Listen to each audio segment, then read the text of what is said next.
Here's our salmon fillet. Of course, we have the skin on here. We're going to take the skin off. How are you going to take the skin off? I'm going to show you how. It's real simple. Any size fillet, this one's, you know, probably about 5 inches to 6 inches in length here. Our bones have been taken out of the outside. I mean, our feather bones are out. First we got to do is get right in there underneath the skin. So make a little incision right underneath, hand on top. See how we made a little incision in there? There's our incision. Now we have something to hold on to. As we're holding on, we're going to do kind of a 90-degree angle, going flattening out our knife. Okay? Make a little cut. We can see our skin. Go down. Start flattening out your knife at this point, cutting away from yourself as you're going along. I like to check myself and look and see how my skin's doing. Nice and easy. Don't get distracted.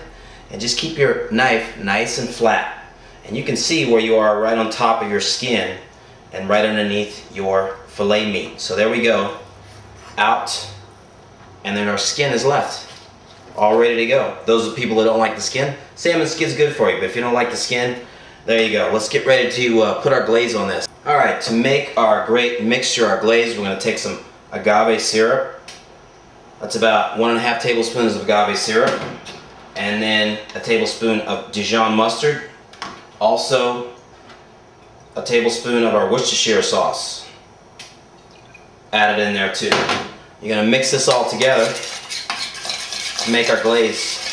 You got the sweetness from your agave, which is a great sweetener, low glycemic. And we have our mustard and our Worcestershire sauce. It's going to give us our pungency. I've got also a little bit of scallions we're going to use for garnish too, chopped scallions. Alright, let's spray our pan, a little bit non-stick spray. And also your glaze is going to be rolling off your salmon, so you want to keep it easy to clean later on. There's our glaze. I'm going to put a little bit on now. Let it bake in the oven. Our oven is preheated at 375. That's going to go for about at least 10 minutes, and then we're going to add a little more glaze on. Put that into the oven. There we go. It's going to be about 10 minutes. Alright, let's take it out of the oven about after 10 minutes. Whoops. Take that out. There we go. Alright, you can see some of the glazes run off. We're going to put after 10 minutes, put some scallions on there. And let's pour in a little bit more of our glaze. And of course, you're going to do this for 2, 3, or 4 portions. It's up to you. As many as you want. It's really simple. Let's put that back in the oven for another 5 minutes. Alright, let's take that out of the oven. Another 5 minutes and we're all ready to go. Alright. Don't worry about some of that on the edges if it looks like it's gotten a little bit burnt. That's just your sugar caramelizing. That's basically what you're looking for on your salmon. You can have a little bit more brown on it. You could also, and you can have a little bit more brown color if you want on it. And you also can finish it in the oven for getting a little bit more color on it, or in the broiler.